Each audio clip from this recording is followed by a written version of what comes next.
नमस्कार प्रेक्षको, hello doctor या प्रायोजित कार्यक्रमामध्ये मी डॉक्टर आकाश हरिश्चंद्र मस्के तुम्हा सर्वांचं मनपूर्वक स्वागत करतो। प्रेक्षको, सुखाचे क्षण असो किंवा दुःखाचे, पार्टी असो किंवा सांत्वना, या सर्वांमध्ये मद्यपान करणाऱ्यांचे प्रमाण वाढत चालले आहे। हे जे मद्यपान करतात त्यांचं अतिसेवन केल्यामुळे बऱ्याच वेळा पोटात दुखणे किंवा जॉन्डिस म्हणजे कावीळ आणि यकृताचे विविध आजार म्हणजे लिव्हर डिसीजेस हे सगळे होत राहतात। हे जे यकृताचे आजार आहेत हे फक्त मद्यपान करणाऱ्यांमध्येच होतं की मद्यपान न करणाऱ्यांमध्ये सुद्धा होतं हे सुद्धा जाणून घेणे महत्त्वाचे आहे। त्याच अनुषंगाने पुन्हा यकृताचे जे आजार आहेत त्यामध्ये यकृतातील जी गाठी आहेत हा जो प्रकार आहे याबद्दल ही माहिती करणे महत्त्वाचे आहे। याच अनुषंगाने आपण आजचा विषय निवडला आहे। पाहूया आजचा विषय काय ते। विषय आहे ऑपरेशन टाळण्यासाठी आयुर्वेद, यकृतातील गाठी। विषय आहे ऑपरेशन टाळण्यासाठी आयुर्वेद, यकृतातील गाठी। आणि ह्या विषयावरती तज्ञ मार्गदर्शन आणि चर्चा करण्यासाठी आज आपल्यासोबत उपस्थित आहेत आयुर्वेदाचार्य, आयुर्विद्या पारंगत वैद्य समीर गोविंद जमदग्नी सर। नमस्कार सर, आपल्या या कार्यक्रमात स्वागत आहे। नमस्कार। महाराष्ट्राला सुपरिचित असं व्यक्तिमत्व आहे सरांचं, तरीही नव्या असलेल्या प्रेक्षकांसाठी मी पुन्हा एकदा सरांची ओळख करून देतो। सर हे गेल्या 35 वर्षापासून पुणे व मुंबई येथे यशस्वीरित्या आयुर्वेदिक चिकित्सक म्हणून कार्यरत आहेत।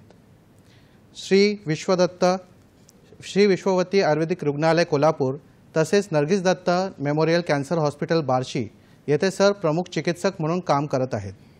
कॅन्सर, हृदयरोग, क्रिटिकल इलनेस, वंध्यत्व, गतिमंदत्व, मतिमंदत्व, पर्सनॅलिटी डिसऑर्डर या व इतर आजारांवर उपचारांमध्ये त्यांनी विशेष प्रावीण्य मिळवले आहे। मराठी व हिंदी चित्रपट सृष्टीतील कलाकार, साहित्य, क्रीडा, राजकीय व सामाजिक क्षेत्रातील अनेक नामवंत व्यक्ती हे सरांची चिकित्सा घेत आहेत। सरांच्या दवाखान्यामध्ये सरांच्या मार्गदर्शनाखाली आणि सल्ल्याने सर्व आजारांचे निदान व उपचार करण्यासाठी तसेच वेळेचा अपव्यय टाळून रुग्णांच्या सोयीसाठी एक्सपर्ट डॉक्टरांची टीम सतत कार्यरत असते। वैद्य समीर जमदग्नी सरांकडे श्री विश्वामृत आयुर्वेद अध्ययन या उपक्रमाद्वारे विद्यार्थ्यांना गुरुकुल पद्धतीने आयुर्वेदाचे शिक्षण विनामूल्य दिले जाते। सरांची ओळख आपल्याला झालीच आहे, पण प्रेक्षको, हॅलो डॉक्टर हा कार्यक्रम तुमचा आहे आणि ह्यात तुमचा सहभाग सुद्धा आम्हाला तितकाच महत्त्वाचा आहे। म्हणूनच आजच्या या विषयाला अनुसरून तुमच्या मनामध्ये जे काही प्रश्न असतील, काही शंका असतील तर नक्कीच तुम्ही ते आमच्या तज्ञ डॉक्टरांना विचारू शकता। संपर्क साधण्यासाठी आमचा टेलिफोन नंबर लिहून घ्या। आमचा टेलिफोन नंबर आहे 022 हा मुंबईचा कोड आणि लँडलाईन नंबर आहे 24908050, 24988050। पुन्हा एकदा संपर्क क्रमांक ऐकूया। 022 हा मुंबईचा कोड आहे आणि लँडलाईन नंबर आहे 24908050, 24988050। चला तर मुख्य कार्यक्रमाकडे वळूया। सर पुन्हा एकदा तुमच्या या कार्यक्रमामध्ये स्वागत आहे। सर आजचा जो विषय आहे तो आहे यकृतातील गाठी। बरोबर। तर आपण विकृतीकडे नंतर पाहूया, पण प्रकृती पहिले पाहून घेऊया। तर आयुर्वेदाचे जे आयुर्वेदानुसार यकृताबद्दल काय सांगितलं आहे बरोबर, हे जरा खूप छान प्रश्न विचारला आकाश तू। असं आहे की लोकांना शरीरशास्त्राचं ज्ञान असतं पण आयुर्वेदिक पद्धतीने त्याचं ज्ञान असण्याची शक्यता खूप कमी असते। तर शरीराचा वरचा भाग जो आहे, बेंबीपासूनच्या किंवा छातीच्या फासळीपासूनचा वरचा भाग जो आहे तो कफाचा आहे। छातीपासून आपला मॉन्स पिबिसचा जो भाग असतो तिथपर्यंतचा जो भाग आहे त्याच्यात थोड्याशा वरती मधला भाग जो आहे जिथं उजव्या बाजूला यकृत असतं, आपल्या डायफ्रॅमच्या खालच्या बाजूला उजवीकडे, तिथं यकृत जे आहे तो पित्ताचा भाग आहे, हे पहिले लक्षात घेणं गरजेचं आहे। आणि खालचा जो शरीराचा भाग आहे तो वाताचा आहे। त्यामुळे वात, पित्त, कफ शरीरात कुठं आहेत हे आयुर्वेदानुसार बघणं खूप महत्त्वाचं आहे। आता असं आहे की ही सगळ्यात मोठी ग्लँड आहे आपल्या शरीरातली यकृती आणि त्वचेनंतरचा हा दुसरा मोठा अवयव आहे आपल्या शरीरातला। पुरुषांच्या यकृताचं वजन साधारण 1600 ग्रॅमपर्यंत असतं, स्त्रियांच्या बाबतीत ते 1300 ग्रॅम एवढं असतं। आणि जिवंत यकृताचा रंग जो असतो तो लालसर तपकिरी अशा पद्धतीचं किंवा आमसुलाचं रातांबा जसा असतो ना पिकलेला, तसं आपल्या शरीरातल्या या यकृताचं वर्णन एकंदरीत आपल्याला बघता येईल। यकृताचा वर्णन आयुर्वेदात एकत्रित येतं। रक्त व स्रोताचं मूलस्थान, रक्ताची उत्पत्ती त्यातमध्ये होते असं एकंदरीत धरलं जातं आणि प्लीहेमध्ये त्या रक्ताचा नाश होतो असं एकंदरीत धरलं जातं। त्यामुळे यकृताचा आजार लक्षात घेत असताना मी प्लीहेचाही तेवढाच विचार करत असतो। एम्ब्रिओलॉजीच्या हिशोबाने जेव्हा आपण बघतो ना त्यावेळेला ज्यावेळेला गर्भ आपल्या शरीरामध्ये आईच्या पोटामध्ये ज्यावेळेला वाढतो गर्भाशयामध्ये त्यावेळेला पहिल्यांदा जी मेदाची उपस्थिती असते यॉग ज्याला म्हणतात ना त्यात पहिल्यांदा रक्ताच्या पेशी तयार होतात. म्हणजे नंतर ते काम जे आहे ते यकृत करायला लागतं. तोपर्यंत मेदातून त्याची उत्पत्ती हे लक्षात घेणं गरजेचं आहे. कोणत्याही गोष्टीचं ओरिजिन खूप महत्त्वाचं असतं. यकृताच्या पुढच्या संपूर्ण लेक्चरवरती या मेदाचं रिफ्लेक्शन असणार आहे म्हणून हा भाग मी तुम्हाला सांगतोय. जसं तेज महाभूताचं वर्णन हे पंचमहाभूतात महत्त्वाचं आहे. पृथ्वी आप मध्ये तेज, वायू, आकाश हा मधला काटा जसा आहे ना तसं आपल्या शरीरातले रसरक्त मांस, मेद, अस्य, मज्जा, शुक्र. तर मेद आपल्या शरीरातला जो आहे फॅट त्याचे मेटाबॉलिझम जर व्यवस्थित ठेवला तर त्याचं रिफ्लेक्शन दोन्ही बाजूला पडतं आणि शरीराचं आरोग्य चांगलं राहतं. तर हा मधला तरा जो आहे आपल्या याचा की जो सेंटर ऑफ ग्रॅव्हिटीच्या हिशोबाने आपल्या बेंबीच्या ठिकाणी वपावहन या पद्धतीने असतो आणि वृक्क हे त्याचं मूलस्थान मेदाचं सांगितलेलं आहे. हे सगळं जे आहे ना ते या लेक्चरमध्ये खूप महत्त्वाचं आहे.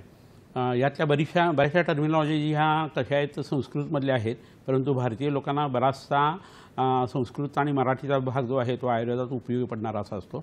तर एकदमच लेक्चर काही दुर्बोध होईल असं काही होणार नाही आहे. तुम्हाला बऱ्याचशा गोष्टी यातल्या समजतील सुद्धा.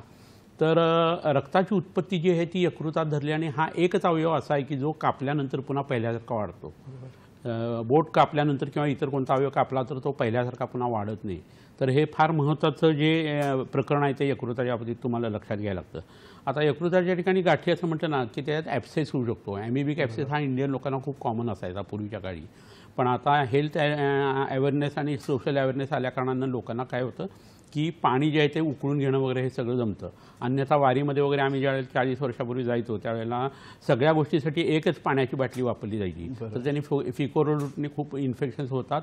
अमिबा वगैरे तो पोटातनं मग यकृतातून चढतो आणि नंतर ॲप्सिस वगैरे होतात. तर हा ॲप्सिस हा एक प्रकार जो आहे तो यकृतातल्या गाठीचाच पहिल्यानं म्हणायला पाहिजे. तो कुठं फुटतो कसा फुटतो वगैरे हेही आपल्या वैद्यकशास्त्रानुसार ठरलेलं असतं. त्याची ट्रीटमेंट करता येत असते. दुसरं प्रकरण असतं ते म्हणजे सिस्ट आपल्या शरीरामध्ये जे असतात ना ते जर लिव्हरमध्ये उत्पन्न व्हायला लागलं तर लिव्हरमधले सिस्ट आणि किडनीतले सिस्ट असं पॉलिसिस्टिक किडनीचा जसा डिसीज असतो ओव्हरीचा असतो तसा लिव्हरचा सुद्धा डिसीज असतो आणि त्याच्यात बऱ्याच वेळा अनुवंशिकता हे कारण असतं. बऱ्याच वेळा हिमॅन्जिओमा नावाचं प्रकरण जे असतं ना तर हे स्त्रियांच्या बाबतीत जास्ती मोठ्या प्रमाणावरती आढळतं आणि ते हिमॅन्जिओमा स्त्रियांना जास्ती उत्पन्न होतात पण त्याचं रूपांतर कॅन्सरमध्ये होण्याची शक्यता वगैरे ही कमी असते.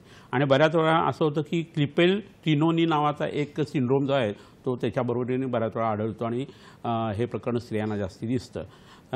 लिव्हरच्या लोबमध्ये हे उत्पन्न होत असताना उजव्या लोबला बाहेरच्या बाजूलाच हे चौथ्या सेगमेंटला जास्ती हा उत्पन्न होता असं एकंदरीत म्हटलं जातं.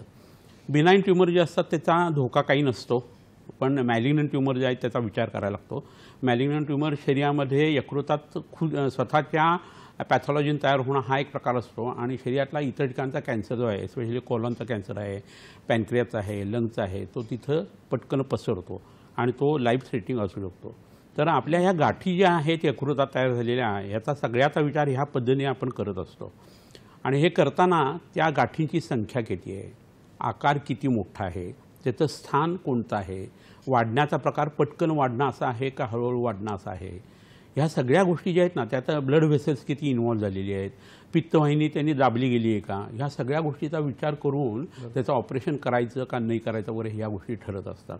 तर हा सगळा भाग सांगत असताना महत्त्वाची बाब अशी आहे की जगातल्या लोकसंख्येच्या 8,82,000 लोकांना दरवर्षी यकृताचा कॅन्सर होतो आणि बरेचसे लोक त्याच्यात दगावतात असं होतं. कारण लिव्हर हे आपल्या शरीरातलं चेकपोस्ट आहे. प्रत्येक गोष्ट तिथं जाते तपासली जाते आणि नंतर शरीरामध्ये फिरत असते हे लक्षात घ्यायला लागतं. औषधाची फर्स्ट पार रिॲक्शन वगैरे जी आहे आधुनिक शास्त्राची त्याच्यातसुद्धा यकृताचं महत्त्व किती हे आपण बघत असतो. तर हा सगळा जर भाग लक्षात घेतला ना तर यकृताचे हे जे ट्यूमर्स आहेत ते कोणत्या पद्धतीचे आहेत काय आहेत हे बघणं खूप गरजेचं असतं. आणि त्याच्याबरोबरीनं आपल्याला असं लक्षात घ्यायला लागतं की याची कारणं काय असू शकतात या आजाराची की ज्याच्यामुळे हे उत्पन्न होतात. तर ह्याच्यामध्ये असं होतं की आपल्या शरीरामध्ये काही आजार असे असतात की ज्याच्यामुळे यकृतामध्ये हा आजार उत्पन्न होतो. काही व्यसनं अशी असतात की ज्याच्यामुळं आपल्या यकृतामध्ये ट्यूमर्स उत्पन्न होऊ शकतात. काही खाणं पिणं असं असतं की ज्याच्यामुळे हा त्रास होऊ शकतो. काही व्यसनं अशी असू शकतात की ज्याच्यामुळे हा ट्यूमर्स किंवा या गाठी वगैरे होऊ शकतात. तर पहिलं कारण जे आहे त्या आजाराच्या हिशोबाने बघितलं तर ॲमिबियासिस जे आहे ना तो वाढून लिव्हर ॲप्सिस तयार होणं. त्याची ट्रीटमेंट त्या पद्धतीने करायला लागते आणि ट्रीटमेंटचा भाग तर आपण तर बघणारच आहोत. मधुमेह आहे समजा एखाद्या व्यक्तीला, तर त्याला लिव्हरची मॅलिग्नन्सी होण्याची शक्यता खूप मोठ्या प्रमाणावर असते. रक्तदाब मोठ्या प्रमाणावरती आहे, तर त्याचा परिणाम जो आहे ना तो रक्तपित्त या आजारानुसार शरीरामध्ये येऊ शकतो. आर्ष किंवा मूळव्याध आहे गुदमार्गात झालेली, तर त्याचा परिणाम जो आहे तो यकृतात येऊन हा आजार उत्पन्न होऊ शकतो. कोलेस्ट्रॉल रक्तातलं जे आहे चांगलं वाईट हे जर फार वाढत असेल त्याचा परिणाम येऊ शकतो. स्थूलपणा तुमच्या शरीरातला जो आहे तो सुद्धा हा आजार उत्पन्न करत असतो. हेपॅटायटिस बी आहे किंवा सी आहे आणि तो जर वाढला तरी हा आजार तुमच्या शरीरात उत्पन्न होतो. एकदा मूळव्याधीचं वर्णन आयुर्वेदात आलं आणि त्याचा यकृताशी संबंध जर आपण बघत असू तर मग त्याच्याबरोबरीनं तुम्हाला अतिसार आणि ग्रहणी हे दोन्ही आजार बघायला लागतात. तर पोट सतत बिघडणं किंवा प्रवाहिका किंवा IBS म्हणून नावाचा जो आजार आहे, क्रोन्स डिसीज आहे, ह्याच्यामध्ये सुद्धा यकृताचे आजार जे आहेत ते मोठ्या प्रमाणात येऊ शकतात. ह्याच्याबरोबरी ग्रहणी नावाचा जो आजार सांगितलेला आहे ना तो सुद्धा असाच त्रास येऊ शकतो. बरीच विष अशी असतात की ज्याचा परिणाम आपल्या शरीरावरती खूप मोठ्या प्रमाणात होतो. म्हणजे विनाईल क्लोराईड नावाचं जे विष आहे ना ते खूप मोठ्या मोल्डमध्ये प्लास्टिकच्या वापरलं जातं. तर प्लास्टिकच्या गोष्टी तुम्ही कृपा करून वापरू नका. किती हाय प्लास्टिक क्वालिटीचं प्लास्टिक जरी असलं ना तर त्यातले गरम पदार्थही तुम्हाला त्रास देऊ शकतात. तुम्ही काचेची भांडी, मातीची भांडी वगैरे कोणतीही वापरली चालतील. मातीची वापरणं आयुर्वेदामध्ये जसं निषिद्ध सांगितलेलं आहे, कारण ते अलक्ष्मीकारक म्हणजे तुमची इम्युनो सिस्टीम त्यांनी मार खाऊ शकते. तर तुम्ही काचेची किंवा पात्राची जी धातूंची पात्रं असतात ना ती वापरणं हे खूप चांगलं असतं. बऱ्याच वेळा असं होतं की आपण जी व्यसनं करतो त्यामध्ये दारूचं व्यसन आणि जे स्मोकिंग वगैरे आहे त्याचा परिणाम जो आहे तो आपल्या शरीरातल्या रक्त आणि पित्त या दोन्ही गोष्टीवरती येतो आणि ट्युमर्स वाढण्याची शक्यता जी आहे ती खूप मोठ्या प्रमाणावरती येत असते. जन्मजात विकृती काही असतात त्याच्यामध्ये लिव्हर सिस्ट जे असतात ते खूप मोठ्या प्रमाणावरती कॉमन येतात. वृद्धी समाने सर्वेषां विपरीत विपर्याय हे म्हटलेलं आहे. तर बऱ्याच लोकांना मांसाहार करण्याची खूप सवय असते आणि त्यात तिखट मीठ भरपूर घातलेलं असतं, ड्रेसिंग खूप केलेलं असतं आणि त्याचा परिणाम आणि त्याच्याबरोबर जर दारू वगैरे यासारखी व्यसनं असतील तर तुमच्या शरीरामध्ये खूप मोठ्या प्रमाणावरती यकृताचे मोठे आजार होण्याची शक्यता असते. लिव्हरचं सिरॉसिस जे आहे त्याच्यामध्ये मॅलिग्नन्सी होण्याची शक्यता असते, गाठी येण्याची शक्यता असते. तर दुपारचं जेवण करून लगेच झोपणं, चीज पनीरसारखे सडके पदार्थ जास्ती खाणं, त्याच्यावरून भूक नसताना अन्न खाणं, अध्यशन म्हणजे वारंवार अन्न खाणं, अजीर्ण पोटात आहे म्हणजे पहिलं अन्न पचायच्या आधी दुसरं अन्न खाणं, खूप गुरू किंवा पचायला जड गोष्टी, खूप स्निग्ध गोष्टी ज्या आहेत त्या खाणं, खूप थंड गोष्टी खाणं, कफ आणि वात या दोघांना वाढवणारे पदार्थ जे आहेत ते आपल्या पोटामध्ये जाणं, हे सगळं जर प्रकरण व्हायला लागलं ना तर मग आपल्या शरीरामध्ये कुठेतरी गाठींची उत्पत्ती होत असते हे लक्षात घ्यायला पाहिजे.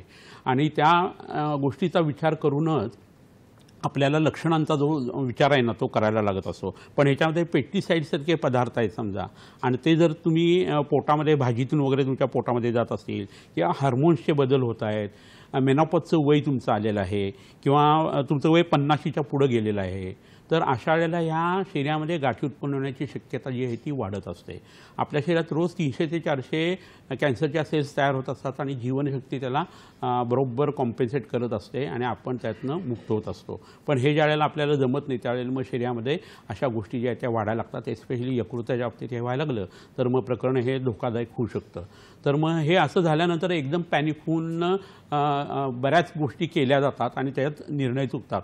कधी मनाची अवस्था ज्या वेळेला टेन्शन खाली असते त्यावेळेला निर्णय हे चुकीचेच असतात, कारण भावनेच्या आहारी निर्णय घेतले जातात. भावना ही क्षणामध्ये असते आणि आयुष्य हे वर्षात मोजलं जातं. त्यावेळी निर्णय हे बुद्धीच्या आश्रयाने व्हायला पाहिजे. त्यामुळे तुम्ही कधीही आजारी पडलात थोड्याशा मोठ्या आजारांनी तर एक ॲलोपॅथीचा डॉक्टर, एक होमिओपॅथिक डॉक्टर आणि त्याच्याबरोबर एक वैद्य यांचा जर सल्ला घेतलात ना तर प्रत्येक शास्त्रातलं चांगलं काय हे तुम्हाला मिळू शकतं आणि त्यातनं तुम्ही मुक्त होऊ शकता.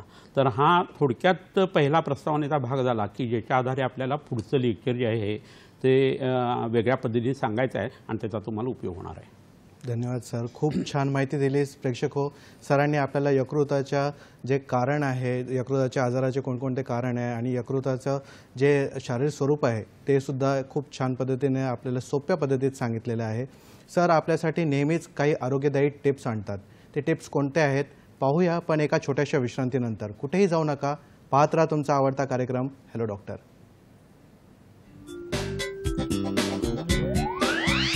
विविध आजारांवरती यशस्वी उपचारांसाठी प्रसिद्ध श्री विश्वामृत आयुर्वेदीय चिकित्सालय. पत्ता Siddhi platinum 1369 Sadashivpeth off Bajirao road, Natubag Ganpati जवळ, पुणे 411030. शाखा पुणे, मुंबई, कोल्हापूर. दूरध्वनी क्रमांक 8087732333 किंवा 7774918193 अथवा 02024430259. ईमेल आयडी श्रीविश्वामृत@gmail.com.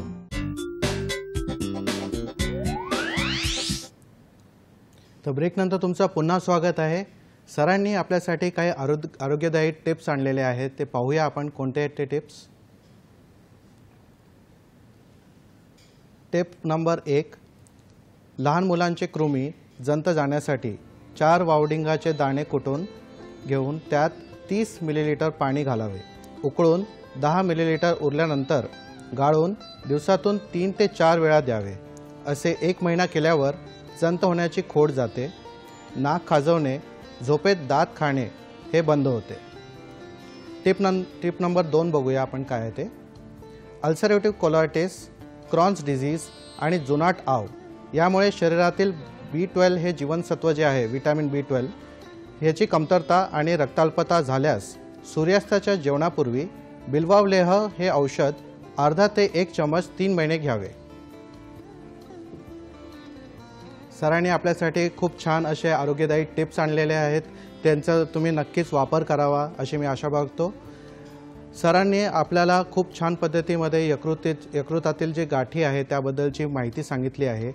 तर यकृतातील हे जे गाठी आहेत याचं मुख्य कारण काय आहे, कशामुळे ते होतं आहे त्याबद्दलही सांगितलं आहे. पण त्याचे आता पुढचे लक्षणं काय आहेत तेही जाणून घेऊया. सर, त्यांची लक्षणं काय आहेत? हां, कसं होतं, यकृताच्या संबंधित कोणताही आजार असला ना की तो लक्षात येणं हे पटकन शक्य असतं, परंतु गाठी ज्यावेळेला लहान असतील, हिमॅन्जिओमा वगैरे लहान असतील, बिनाईन ट्युमर्स असतील, तेव्हा फारशी लक्षणंही नसतातच. ॲप्सेस वगैरे लिव्हर मध्ये झालेला आहे तर यकृताची बाजू आधी गरम असते, ती जास्ती गरम लागणं हे प्रकरण जरी होत असलं तरी ओव्हरऑल एकंदरीत यकृताचा आजार मोठ्या प्रमाणावरती ज्यावेळेला होतो ना त्यावेळेला काही स्थानिक लक्षणं येतात, काही सार्वदेशीय लक्षणं येतात आणि काही मनाशी संबंधित लक्षणंसुद्धा याच्यामध्ये असतात. तर पहिली गोष्ट होते की पोट जे आहे ते दुखायला लागतं उजव्या बाजूला वरती कुशीमध्ये, आणि त्याच्याबरोबरीने तिथं बऱ्याच वेळा सूज असते, तिथलं टेम्परेचर जे आहे ते वाढलेलं असतं असं लक्षात येतं. बऱ्याच वेळा त्यामुळं कावीळसुद्धा होते. पोटाला ओव्हरऑल सूज भरपूर आली आहे आणि तिथं दगडासारखी सूज आली आहे असं सुद्धा होतं. रक्तामध्ये अस्थिधातूचं विमार्गगमन, अशी आयुर्वेदातली एक विमार्गमनाची जी कल्पना आहे ती तिथं आहे की त्याच्यामध्ये मॅलिग्नन्सी असते आणि पाटा वरवंट्यामधला जसा तो वरवंटा असतो ना तसा पोटात वरवंटा ठेवल्यासारखं फील येतो, जडपणाही तसा असतो. तर हे जे आहे ते रक्तामध्ये अस्थिधातूचं विमार्गगमन ह्या पद्धतीने आलेलं लक्षण असतं. ही लक्षणं ज्या वेळेला असतात ना त्यावेळेला बऱ्याच लोकांना मंदाग्नी असतो, म्हणजे भूक कमी झालेली असते, लागत असते पण कमी होते, किंवा बऱ्याच वेळा आग्नेयमांद्य हा आजार असतो असं होतं. तोंड जे आहे ते कुडू पडतं, रुल्लास म्हणजे मळमळ व्हायला लागते, छर्दी म्हणजे उलटी व्हायला लागते, कडू अशी किंवा आंबट अशी, किंवा बऱ्याच जणांना काय व्हायला लागतं की या मळमळीच्या बरोबरने प्रसेक हे लक्षण असतं. प्रसेक म्हणजे लाळ जी आहे ती तोंडातनं जास्ती सुटायला लागते. बऱ्याच लोकांना संपूर्ण अंग जे आहे ते खाजायला लागतं. तर अंग खाजणं हे लक्षण कृमीमध्ये सुद्धा असू शकतं, किडनी फेल्युअरमध्ये असू शकतं, शुगर वाढल्यानंतर सुद्धा असू शकतं आणि यकृताच्या आजारामध्ये असू शकतं. तर रोज खाज सुटते आणि संध्याकाळी 3 संध्या झाल्यानंतर जर खाज सुटत असेल तर बऱ्याच वेळा काय होतं, आर्टिकेरिया नावाचा आजार असतो शीतपित्ताचा, आणि रक्तात स्टिरॉइडचं प्रमाण जे आहे ते संध्याकाळच्या वेळी कमी होतं. त्यामुळं लोकांना कपडे काढले, घरी आले आणि कपडे काढून बेडवरती पडले की त्यांना खाजायला लागतं. तर हे प्रकरण असताना कृमींपासून रक्ताचा सगळा विचार करायला लागतो, यकृताच्या आजाराचा तुम्हाला विचार करायला लागतो. यावेळेला तुमची युरिन जी आहे ती खूप डार्क व्हायला लागली, मळ जो आहे तो पेल असा व्हायला लागला, त्याचा पिवळेपणा नेहमीचा जो आहे तो जर नसेल, काही वेळेला तुम्हाला रक्त पडायला लागतं, काही वेळेला उलटी होते त्याच्यामध्ये सुद्धा रक्त पडत असतं. असं सिव्हिअर बाबतीत केसांच्या बाबतीत हे घडतं. भारक्षय किंवा वजन कमी होणं हे प्रकरण जे आहे ना ते यकृताच्या आजारामध्ये नेहमी आपल्याला आढळून येतं. कपडे जे आहेत ते सैल व्हायला लागतात आणि चेहऱ्यावरती एकंदरीत भेकवर्ण हातेंद्रिय येतो ज्याला म्हणतात ना तसं यायला लागतं. चेहऱ्यावरची डार्क सर्कल्स वगैरे वाढायला लागतात आणि एकंदरीत तो माणूस आजारी आहे असं एकंदरीत आपल्याला दिसायला लागतं आणि जाणवायला सुद्धा लागतं. थोडंसं अन्न खाल्लं की पोटाला तडस लागायला लागते, पोटात गॅसेस होतात, गुडुगुडू आवाज यायला लागतो. ह्याच्याबरोबरीनं बऱ्याच लोकांना असं होतं की भूक लागली असं वाटतं, पण अन्नार्थी बसलं की अन्न जात नाही असं लक्षण येतं. आणि हे किडनीच्या आजारामध्ये सुद्धा बऱ्याच वेळेला आढळून येतं. किडनीच्या आजारामध्ये काय होतं, फोडणी वगैरे स्वयंपाकघरात दिली तरी ह्या लोकांना जीव घालमेल होते, जीवाची कासावीस होतं आणि मळमळायला लागतं आणि उलटी व्हायला लागते. तर हे लक्षण 3 वेळेला आढळण्याची शक्यता असते. एक प्रेग्नंट वुमनला हे होतं, दुसरं किडनी फेल्युअरच्या बाबतीत हे बऱ्याच वेळा होतं, आणि यकृताच्या काही अवस्थांच्यामध्ये सुद्धा हा प्रकार जो आहे तो आपल्याला लक्षणांच्या हिशोबाने दिसत असतो. तर ह्याच्याबरोबरीनं काही जी मानसिक लक्षणं असतात त्याच्यात दौर्बल्य म्हणजे अशक्तपणा मनात आणि शरीराचा, पायामध्ये अशक्तपणा जास्त या लोकांना वाटतो, विचार करवत नाही असं होतं, आणि याच्याबरोबरीनं बऱ्याच जणांना चक्करसुद्धा येते अशक्तपणाच्यामुळं. हा जो प्रकार आहे ना तो सुद्धा याच्यामध्ये आपल्याला मोठ्या प्रमाणावरती दिसत असतो. असं होतं की हे सगळं असं प्रकरण झाल्यानंतर मग ह्याचं भवितव्य काय असा मनामध्ये प्रश्न येतो.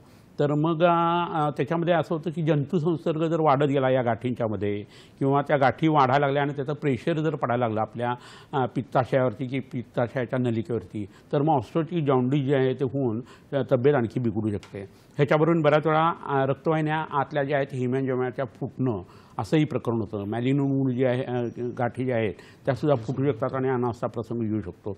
तर हा सगळा जो भाग आहे ना तो उपद्रवाच्या हिशोबाने आपल्याला लक्षात घेणं हे खूप मोठ्या प्रमाणावरती गरजेचं असतं. नक्कीच सर. सर, चर्चेच्या या वळणावरती आपल्याला एक टेलिफोन आलेला आहे. विनोद घुले बोलत आहेत पुण्याहून. विनोदजी नमस्कार. नमस्कार सर, मला प्रश्न हा विचारायचा होता की पॅन्क्रियाटिक कॅन्सर जो आहे टाईप न्यूरो एंडोक्राइन टाईप 2 किंवा त्याचं उपचार पद्धती आहे का आयुर्वेदामध्ये काही, किंवा त्याचे जे औषध आणि साईड इफेक्ट होतात त्याच्यासाठी काही उपचार पद्धती आहे का? म्हणजे ज्याचं न्यूक्लिअर थेरपी वगैरे होतं ना, बरोबर, तर त्या संदर्भात मला माहिती हवी आहे. बरोबर, खूप सुंदर प्रश्न विचारला आहे. की कसं होतं, पॅन्क्रियाशी संबंधित घटना ज्या आहेत ना आधुनिक शास्त्राने धरलेल्या, ते आम्ही कोणता विचार करतो तर मधला शरीराचा जो भाग आहे ना, यकृत, प्लीहा, आग्नेयाशय म्हणजे पॅन्क्रियाज आणि डिओडेनमचा जो हिस्सा आहे तो. आता पॅन्क्रियाचा संबंध हा यकृताशी कसा असतो तर गॉल बॅडरची जी डक्ट आहे ती आणि पॅन्क्रियाची डक्ट जी आहे ती एकत्रित युनाईट होऊन ती डिओडेनममध्ये उघडते. त्यामुळे पॅन्क्रियाचा संबंध हा यकृताशी येतो, यकृताचा पॅन्क्रियाशी येतो. किंबहुना मधुमेहामध्ये आम्ही पॅन्क्रियाच्या ट्रीटमेंटपेक्षा आधी यकृताचीच ट्रीटमेंट करत असतो. प्लस स्प्लीन हा काढून टाकण्याचा जो भाग आहे, जो अवयव काढल्यानंतर माणूस मरत नाही तो काढला जातो युजली. तर त्या स्प्लीनचं सुद्धा जे सूक्ष्म आणि स्थूल तेजाच्या हिशोबाने जे वर्णन आयुर्वेद करतो ना ते लक्षात घेता प्लीहेचंही महत्त्व खूप असतं. आधुनिक शास्त्राची औषधं त्याचा फायदा तुम्ही उचलून घ्या. जे काय टार्गेटेड केमो आहे, ऑपरेटिव्ह वगैरे जी सांगितलेली आहे ती तुम्ही केली म्हणून बिघडत नाही, पण त्याला पूर्वकर्म जे असतं ते आयुर्वेदिक केलं तर ऑपरेशन्सही सक्सेसफुल होतात. तुम्ही केमोज वगैरे घेतला किंवा रेडिशन्स घेतली तर त्याचे जे साईड इफेक्ट्स येतात ते आयुर्वेदिक औषधांनी आणि आहारांनी नलिफाय करता येतात. प्लस आमचं त्या आजाराकडे बघण्याचं उद्दिष्ट आणि स्वरूप हे वेगळं असतं, आमचं निदान वेगळं असतं, आणि त्याचा परिणाम म्हणून आम्ही जी औषधं त्या आजाराची उच्च कोटीची असतात ती जर दिली तर बरा होण्याचा स्कोर जो आहे तो वाढत असतो.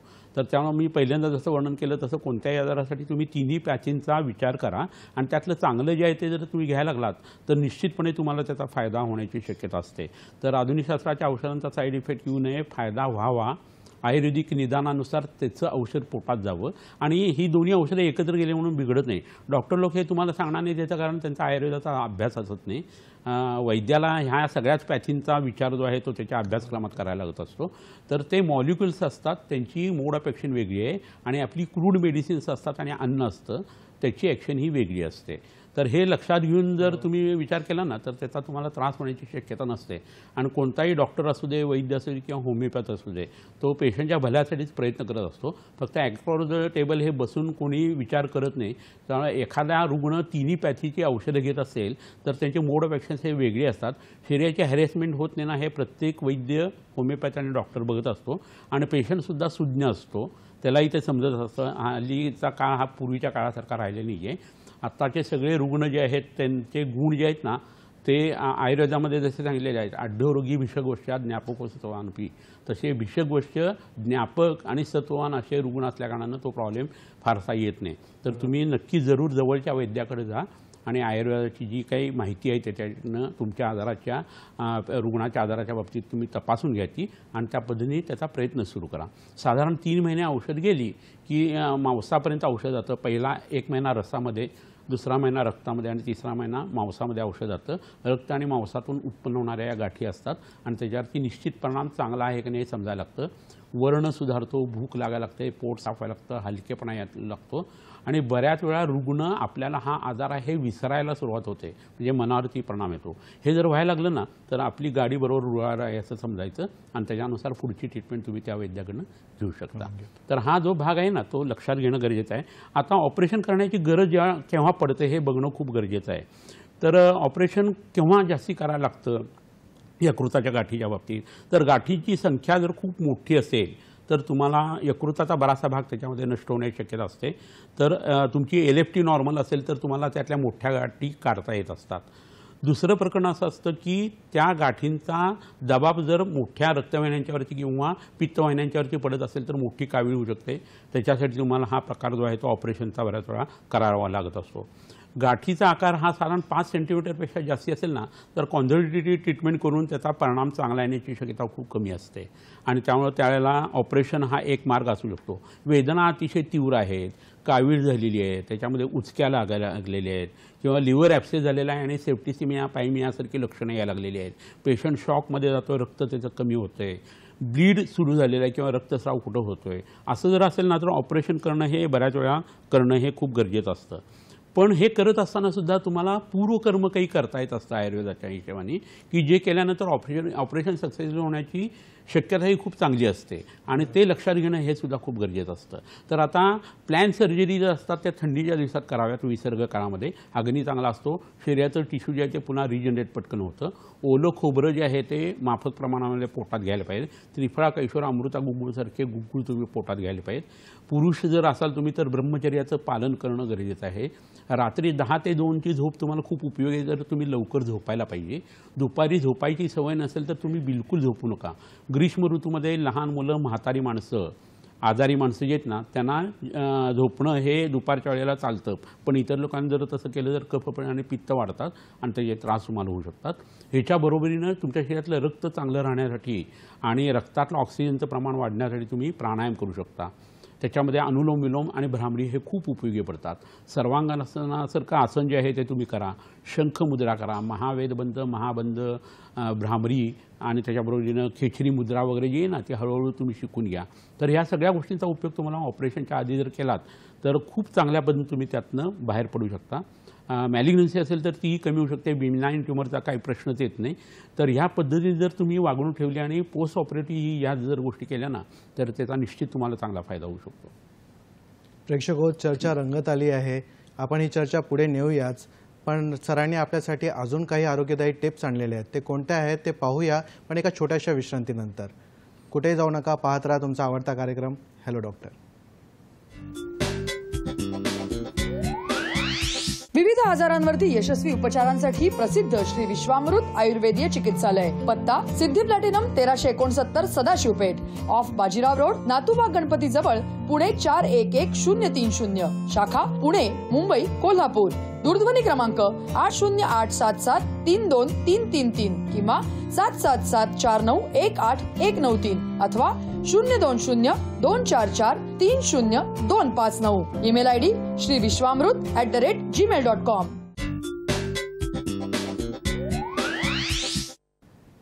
ब्रेकनंतर तुमचं पुन्हा स्वागत आहे. सरांनी आपल्यासाठी आणखी काही आरोग्यदायी टिप्स आणलेले आहेत. पाहूया ते टिप्स काय आहेत ते. Tip number 3. दररोज अंगामध्ये बारीक ताप आणि त्यासह भूक कमी होऊन शरीरातील रक्त कमी होत जाणे या जीर्ण ज्वरासाठी 2 ग्राम सीतोपलादी चूर्ण 2 ग्राम मधासह सकाळ संध्याकाळ 21 दिवस घ्यावे. याने अप्रतिम फायदा होतो. Tip number 4. तापामध्ये किंवा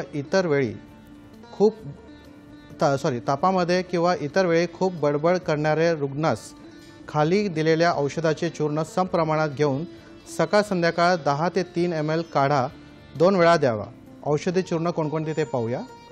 तगर, त्रिफळा, कुटकी, भाव्याचा मगज, नागरमोथे, किराईत, वाळा, आस्कंद, ब्राह्मी, द्राक्षे, रक्तचंदन, दशमूळ व शंखपुष्पी. तर या टिप यांचा तुम्ही नक्कीच फायदा घ्या अशी मी आशा बाळगतो. सर, आपण यकृताच्या आजाराबद्दल सांगितलं, यकृतांचे कोणकोणते कारणे आहेत त्याबद्दल सांगितलं, ऑपरेशनबद्दल पण डिस्कशन झालं. तर हे ऑपरेशन जे आपण आजचा जो विषय आहे ऑपरेशन टाळण्यासाठी आयुर्वेद, तर याबद्दल जरा माहिती द्या. कसं होतं, ऑपरेशन कोणत्या अवस्थेत करायला लागतं हे बघितलं आपण. संसर्ग खूप आहे किंवा स्राव भरपूर रक्तस्राव होतोय वगैरे, वेदना खूप आहेत वगैरे, हे सगळं आपण बघितलं की इतर औषधांचा परिणाम होत नाही वगैरे. तर त्यावेळेला युजली डॉक्टर छिद्रीकरण म्हणजे छिद्र पाडून जो आतला सिस्टमधला भाग आहे त्याचं परिश्रवण करणं हे एक ऑपरेशन करतात. निरहरण म्हणजे गाठ काढून टाकणं हा एक प्रकार होतो, किंवा गाठीचं विच्छेदन करणं असा एक प्रकार जो आहे तो त्यामध्ये केला जात असतो. पण ह्या सगळ्या प्रोसेसमध्ये आयुर्वेदासाठी काय हे बघणं खूप महत्त्वाचं आहे. कारण बऱ्याच वेळा असं होतं की ऑपरेशन केल्यानंतर पुन्हा गाठींची उत्पत्ती होते असं दिसतं. स्पेशली मॅलिग्नंट ट्युमर्समध्ये हे बऱ्याच वेळा आढळतं. त्याच्यामध्ये कामला होणं किंवा कावीळ होणं असा उपद्रव येऊ शकतो, जलोदर होऊ शकतो. त्याच्यानंतर पुन्हा यकृताचा बराचसा भाग त्याच्या डॅमेज झाल्या कारणानं भूक सततची कमी, दुर्बलपणा येणं हे व्हायला लागतं. आणि रिकरन्स झाल्या कारणानं मनोव्याघात म्हणजे रुग्णाचं मन जे आहे ते एकदम साशंक होतं की आता आपलं काय होणार आहे. व्याधी क्षमता जी आहे म्हणजे इम्युनो सिस्टीम जी आहे ती मार खायला लागते असंही बऱ्याच वेळा होतं. आणि तो आजार जो आहे शरीरातला तो मॅलिग्नंट जर असेल तो इतर ठिकाणी स्प्रेड होणं ही प्रक्रिया जास्ती व्हायला लागते. रक्ताची उत्पत्ती जी आहे ते यकृतात आयुर्वेदाने धरलेली आहे. आणि प्रत्येक शरीरातल्या घटकाला रक्त हे एक उपादान कारण आहे, समवायी कारण आहे. तर त्या कारणाचा नाश झाला तर शरीराचा नाश होऊ शकतो असं ते प्रकरण आहे. म्हणजे कुंभाराला जशी माती लागते मडकं तयार करायला, तसं ब्रह्मदेवाला आपलं शरीर तयार करायला रक्ताची गरज पडलेली आहे.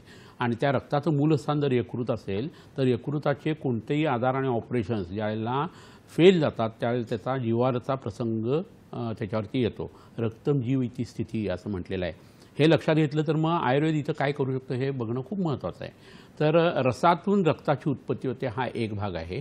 जठर जे आहे त्याचं आरोग्य चांगलं करणं, रस जो शरीरात आहार रस तयार होणार आहे त्याच्यासाठी 6 रसांचा आहार घेणं, भूक लागलेली असताना जेवणं, 24 तासात 2 वेळा जेवण आणि एकदा कोठा साफ होणं हे प्रकरण करणं, शरीरातला रसधातू जो आहे तो तयार होत असताना पहिल्यांदा गोड रसाचे पदार्थ खाणं, मग आंबट खारट खाणं आणि सगळ्यात शेवटी कडू खाणं, हा नियम जो क्रम आहे तो व्यवस्थितरित्या पाळला जाणं.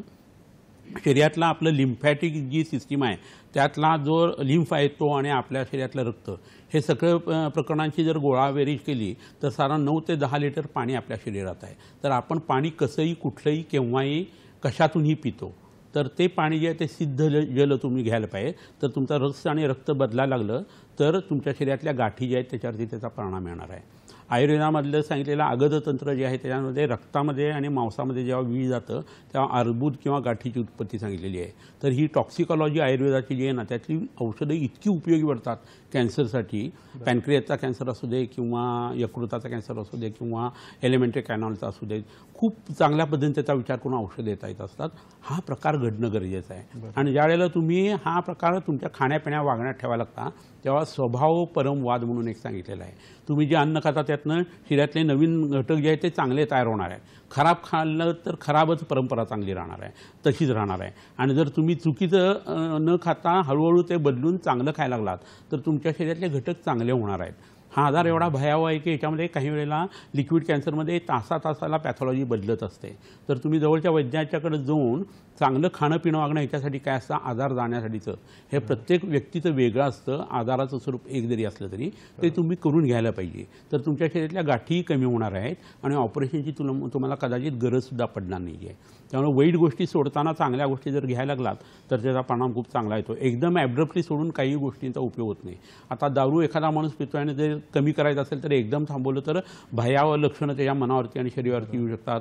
प्रोटीन मेटेरियल जाऊन त्याचा जो आहे तो बिघडू शकतो, अनेक गोष्टी होतात आणि त्याचा परिणाम जो आहे तो लाईफ थ्रेटनिंगसुद्धा असू शकतो. तर तुम्ही मद्य कमी करताय आणि हळूहळू दूध घेताय तर तुमचं शरीर पुन्हा पहिल्यासारखं सुंदर होण्याची शक्यता आणखी वाढते. पादेना पथ्यम अभ्यसम पाद पादेन वातजे हा जो सिद्धांत आयुर्वेदाचा आहे तो तुम्ही करणं गरजेचं असतं. आणि हे करायला लागला तर शरीरातल्या गाठी कमी होण्याची शक्यता आहे. रक्तपाचक औषधं, मांसपाचक औषधं, सगळ्यात पहिल्यांदा मी सांगितलं तसं मेदाचं पचन करणारी औषधं ही जर दिली गेली त्यावेळी दुपारची झोप तुम्ही बंद केली, जेवल्यानंतरची जेवल्यातला मांसाहार कमी केला, चीज पनीरसारखे सडके पदार्थ तुम्ही कमी केले, मशरूम तुम्ही कमी खाल्लं, रक्ताचा उत्कलेश करणारं मद्य आणि स्मोकिंग तुम्ही कमी केलं तर तुमच्या शरीरात चांगले बदल हे होणार आहे. शरीर बरं व्हायलाच बसलेलं आहे. परंतु तुम्हाला हे लक्षात येत नाही की ते कशाने बरं करायचं आहे आणि कोणत्या अन्नाने करायचं आहे. आयुर्वेदाचा विचार हा अन्नाचा असा आहे की त्यात गुरुवादी गुण किंवा शारीर गुणांचा विचार असतो. केळी गोड आहे, गुळी गोड आहे, काकवी गोड आहे, सगळं गोड आहे. त्यातल्या कॅलरी किंवा फॅट्स किंवा मिनरल्स किंवा प्रोटीन्स आम्ही बघत नाही. शरीरात ते गेल्यानंतर ते पचतं का आणि पचल्यानंतर त्यातनं काय होणार आहे ह्याचा विचार आयुर्वेदात सांगितलेला आहे. त्यामुळे कोणतंही लेक्चर तुम्ही ऐकत असताना आहाराचा विषय कुणीही सांगत असलं ना तर त्यांना एकच प्रश्न विचारायचा की हे सगळं आम्हाला माहिती आहे लहानपणापासून, प्रोटीन्स, फॅट्स वगैरे, केळाचे गुण काय, काकवीचे गुण काय हे तुम्ही आम्हाला सांगा. तर काकवी पोटात गेल्यानंतर त्रिदोषकारक आहे. वेलची केळ आहे ते म्हाताऱ्या माणसाला वेलदोड्यावर खाल्ल्यानंतर त्याचं बळ वाढवण्यासाठी उपयोगी पडणार आहे. तर हे जे विचार आहेत ना हे भारतीय लोकांना किंवा डॉक्टर लोकांना समजण्यासाठी शारीर गुणांचं ज्ञान त्यांना असणं गरजेचं आहे आणि ते 50 वर्षाच्या आधी मिळणार नाही आहे. तोपर्यंत तुम्ही तसेच राहणार आहात का? नाही. तर जवळच्या वैद्याकडे जायचं आणि हे विचारून घ्यायचं तर त्याची उत्तरं तुम्हाला मिळायला लागतात. विषय चालला आहे यकृताच्या गाठीच्या हिशोबाने, पण शरीर आणि मनाचा सार्वत्रिक विचार सर्वत्र करायचा असेल आणि होलिस्टिक अप्रोच ठेवायचा असेल तर आहारशास्त्र, द्रव्यगुणशास्त्र, आयुर्वेदाचं हे शिकायला पाहिजे. आणि दुर्दैवाने लहानपणापासून आपण आधुनिक शास्त्राची भाषा शिकतो, वैद्याची किंवा आयुर्वेदाची भाषा नाही शिकत. तर ते जर हळूहळू घडायला लागलं ना तर 12वीपर्यंत तुमची बुद्धी अशी तयार झालेली असेल की बऱ्याच आजारांची आयुर्वेदाच्या सहाय्याने तुम्ही मात करू शकता. कारण prevention is better than cure. नक्कीच सर. सर तुम्ही खूप सारे पथ्य किंवा अग्निकर्म कोणकोणते करावे याबद्दल सांगितलं, तर पंचकर्म कोणकोणते करता येईल यकृताच्या गाठी? बरोबर आहे. पंचकर्म हे कोणत्याही गोष्टीसाठीचं निम्मा औषध आहे असं आयुर्वेदामध्ये म्हटलेलं आहे. आणि रक्त हे शरीरातला जर महत्त्वाचा घटक असेल तर रक्तमोक्षण हा दुसरा एक भाग आहे. बरोबर. तुम्हाला एक गंमतशीर भाग सांगतो की कोणत्याही शरीरातल्या गाठी ज्या आहेत ना त्याचा विचार करताना आयुर्वेदातलं एक सूत्र खूप छान उपयोगी पडतं आणि ते म्हणजे सगळी अर्बुदं आणि गाठी या विरेचन साध्य आहेत. म्हणजे विरेचन म्हणजे जुलाबाचं औषध घेतल्यानंतर गाठी कमी होतात. तुमच्या शरीरात गाठीच नसतील आणि तुम्ही विरेचनासारखं एखादं सुंदर द्रव्य निवडलं आणि ते तुम्ही घेत असाल तर तुम्हाला मॅलिग्नन्सी होण्याची शक्यताही कमी आहे. आणि म्हणून पूर्वीच्या काळचे वैद्य काय करायचे, पहिल्यांदा मुगाच्या डाळीचं कढण द्यायचे, जुलाबाचं औषध द्यायचे आणि मग ट्रीटमेंट सुरू करायचे. हे पाटी कोरी करणं आणि नंतर त्याच्यावरती लिहिणं हा प्रकार जो आहे ना ते करायचे. तर तुम्हाला लोक हे मी मुद्दाम सांगतो की सुश्रुत संहितेमध्ये त्रिफळा चूर्ण सांगितलेलं आहे. ते रोज रात्री झोपताना तुम्ही पाव चमचा मध चांगला आणि अर्धा चमचा तूप ह्याच्यावरती रोज घेत चला. रोज पोट साफ होण्यासाठी ते घेतलं म्हणून लगेच काय एकदम लोक लगेच विचार करतात की मला त्याची सवय लागेल. अहो तंबाखूच्या सवयीपेक्षा ही सवय चांगली आहे ना. तर तुम्ही ते घेत चला आणि त्रिफळा चूर्ण ह्या पद्धतीने घेतलं की रसायन काम करतं आणि तसं जर केलं आणि कोठा साफ राहिला तर तुमच्या शरीरात गाठी उत्पन्न होण्याची शक्यताच कमी आहे. आणि महत्त्वाची घटना अशी आहे याच्यामध्ये की त्या त्रिफळ्यामध्ये हिरडा, बेहडा आणि आवळा आहे. त्यातली हरितकी आणि अमलकी हे वय स्थापन आहे, म्हणजे म्हातारपण येऊ देत नाही. तुम्ही तरुण राहाल, इतरांच्या पेक्षा तुमचे केस जे आहेत ते उशिरा काळे होतील, पांढरे होतील, त्याच्यावरून रिंकल्स तुम्हाला येणार नाही, तर रक्त शरीरातलं वाढायला लागेल, इन्फेक्शियस जे डिसीज आहेत ते तुम्हाला होणार नाही, शरीराचं डिटॉक्सिफिकेशन व्हायला लागेल, भूक चांगली लागायला लागेल. असं हे प्रकरण आहे वय स्थापन करणारं. वय स्थापन म्हणजे नुसतंच वय वाढवायचं आणि तब्येत बेकार असं चरकसंहितेमध्ये कधी सांगितलेलं नाही आहे. दीर्घायुषी आणि आरोग्यदायी दीर्घायुष्य असं असेल ना तर त्रिफळा चूर्ण तुम्ही वापरायला काही हरकत नाही. बारीक लोक असतील तर त्यांनी मधाचं प्रमाण कमी ठेवावं, तूप वाढवावं. स्थूल लोक असतील तर मधाचं प्रमाण जास्ती, तुपाचं कमी, त्रिफळाचं जास्ती घ्यावं. जवळच्या वैद्याचा तुम्ही सल्ला घ्या. महाराष्ट्रामध्ये खूप मोठ्या मोठ्या परंपरा वैद्यांच्या आहेत, तर तिथं जाऊन तुम्ही ह्याच्याविषयी विचारा.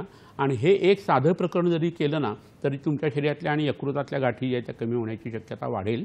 तुम्हाला आजार नसेल तर तो होणार नाही, झालेला असेल तर बरा होण्याची शक्यता वाढायला लागेल. कोणत्याही इतर पॅथीच्या औषधावर तुम्ही हे घेऊ शकता.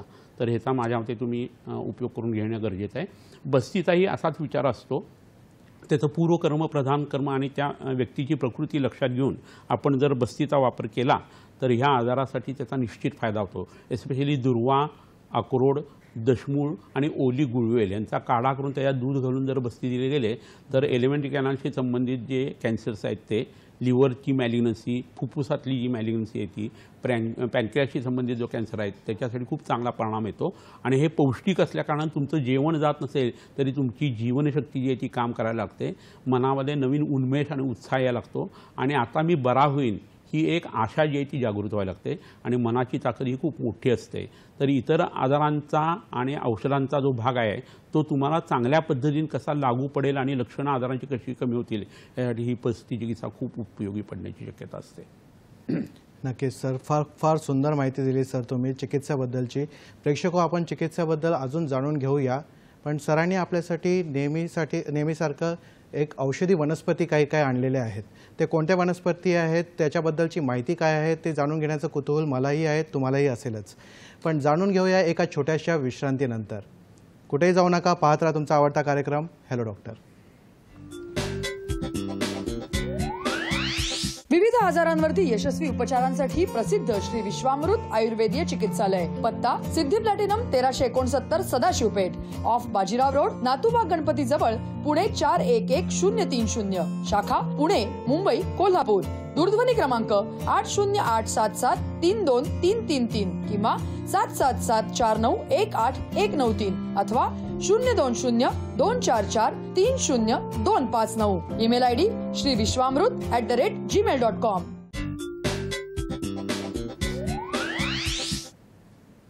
तर ब्रेकनंतर तुमचं पुन्हा स्वागत आहे. सरांनी आपल्यासाठी काय आरोग्यदायी वनस्पती आणलेल्या आहेत त्याच्याबद्दलची माहिती करून घेऊया. सर, आज आपण काय आणले आहेत वनस्पतीमध्ये? मी काही वनस्पती दाखवतो. इथे एक कोंबडनखी नावाची मुळी आहे, ही बऱ्याच वेळा मी दाखवलेली आहे. तर माथेरानच्या आसमंतात ही वनस्पती भरपूर मोठ्या प्रमाणावरती मिळते.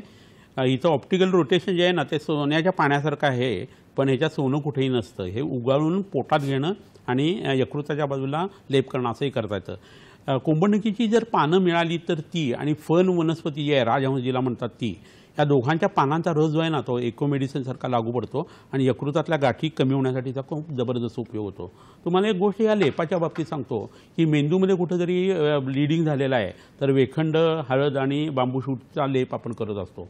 तर कवटीचं हाडाचं आवरण जे आहे त्याच्यातनं ते आतमध्ये औषध जात असतं आणि त्याचा परिणाम जो आहे ना, तो लक्षणं पटकन कमी होतात आणि 21 दिवसानंतर आतलं ब्लिडिंग जे आहे ते पूर्णतः नष्ट होतं.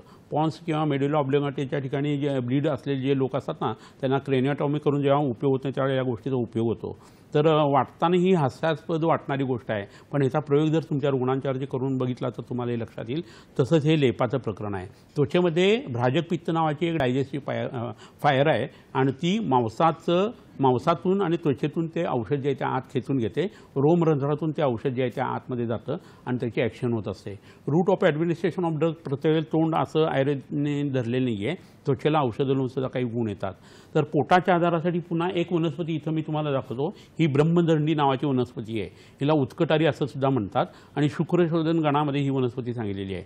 तर ह्या वनस्पतीचं मूळ, काळा बोळ, शिलाजीत, मायफळ, डिंक अशी काही औषधं आहेत. ती त्याचा जर लेप झिपिसनम टू मॉन्स बेबीचा असा जर केला यकृतातल्या गाठींसाठी आणि 3 दिवस तो लेप तसाच ठेवायचा आहे, असं जर केलं तर त्याचे चमत्कारिक रिझल्ट जे आहेत ना ते आपल्याला मिळताना दिसतात. तर पोटातल्या औषधाबरोबर जवळच्या वैद्याच्याकडनं तुम्ही हे लेप जे आहेत ना तुमच्या रुग्णासाठी वापरून पहा, त्याचा खूप चांगला परिणाम येतो.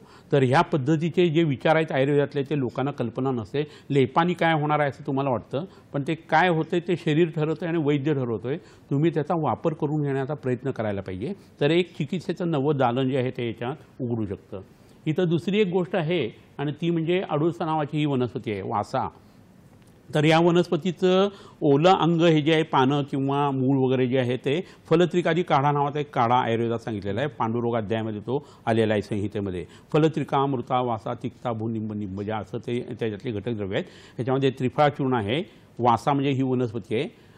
भूनिंब नावाची वनस्पती आहे. निंब नावाची वनस्पती आहे. आणि ह्या सगळ्या गुळवेली वगैरे ह्या वनस्पती एकत्र होऊन त्याचा काढा जो आहे ना तो यकृताच्या गाठीसाठी अप्रतिम उपयोगी पडतो, म्हणून ही वनस्पती तुम्हाला दाखवलेली आहे. अडुळशाला खोकल्याचं सिरप म्हणून आपण जे एका दायऱ्यामध्ये बघतो ना तसं तुम्ही बघू नका. ह्याच्या औषधी उपयोग इतरसुद्धा आहेत.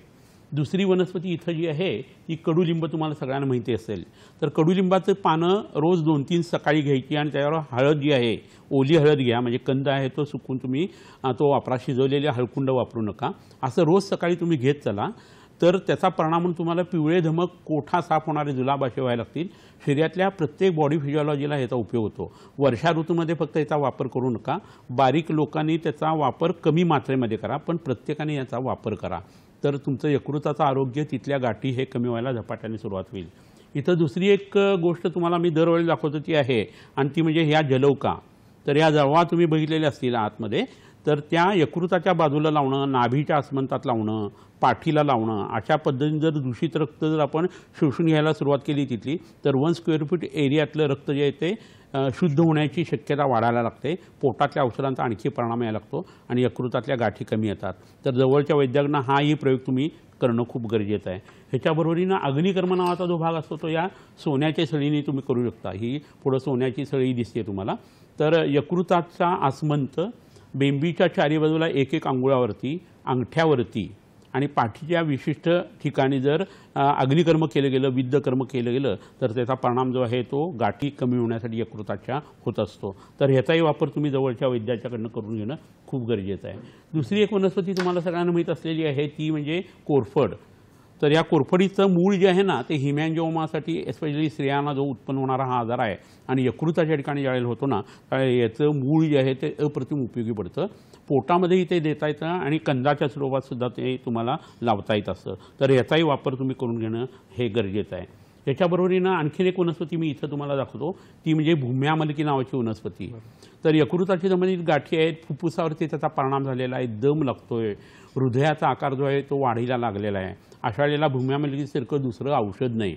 तर ह्याचा काढा किंवा चूर्ण हे पोटात तुम्ही वैद्याच्या सल्ल्याने जर घ्यायला सुरुवात केली तर झपाट्याने गाठींच्यावरती आणि दम्याच्यावरती त्याचा परिणाम चांगला येतो. रक्त कसदार व्हायला लागतं, चेहऱ्याचा रंग जो काळवंडलेला आहे तोही बदलायला लागतो आणि हिपॅटायटिस बी आणि सी जो आहे ना त्याच्यामध्ये ही वनस्पती अप्रतिम गुण देते असं लक्षात येतं. तर माझ्या हिशोबाने ह्या सगळ्या ज्या वनस्पती आहेत या तुम्ही जवळच्या वैद्याच्याकडे जाऊन त्याची माहिती घ्या आणि तुमच्या रुग्णासाठी याचा वापर तुम्ही निश्चितपणे करून घ्या. ह्याच्याबरोबर आपल्या शरीरामध्ये ज्यावेळेला हे आजार असतात ना त्यात सर्वांगासन करणं खूप गरजेचं आहे भिंतीला टेकून.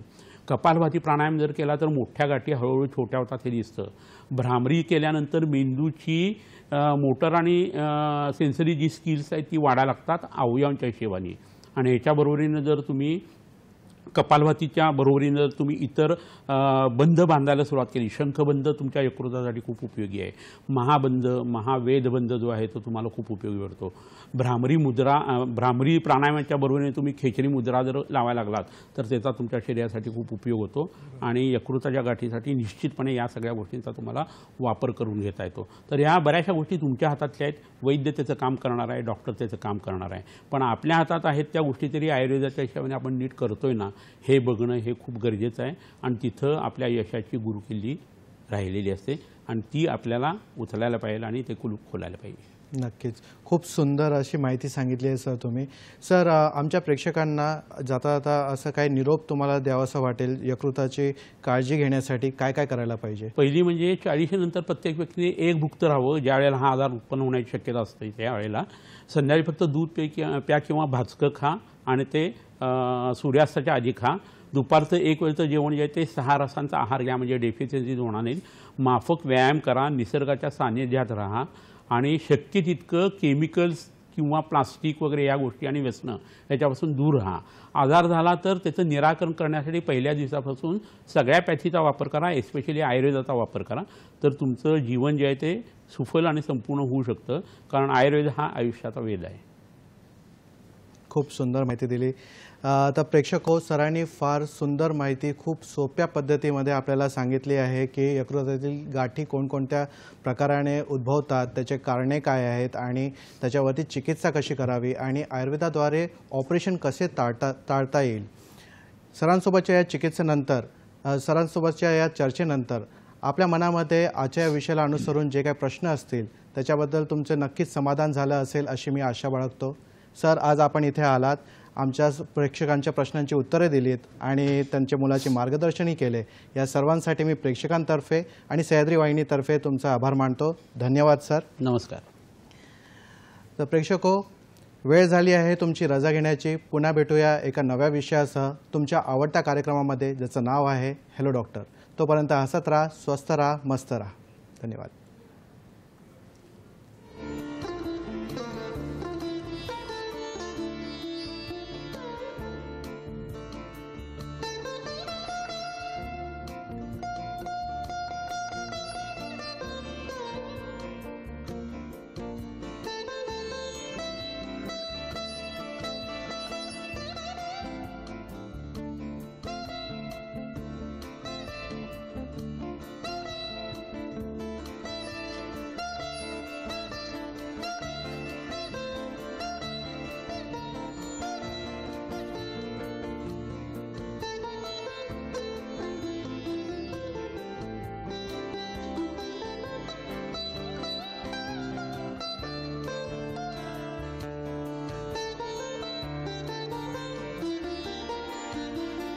यशस्वी उपचारांसाठी प्रसिद्ध श्री विश्वामृत आयुर्वेदीय चिकित्सालय. पत्ता Siddhi platinum 1369 Sadashivpeth off Bajirao road, Natubag Ganpati जवळ, पुणे 411030. शाखा पुणे, मुंबई, कोल्हापूर. दूरध्वनी क्रमांक 8087732333 किंवा 7774918193 अथवा 02024430259. Email ID श्रीविश्वामृत@gmail.com.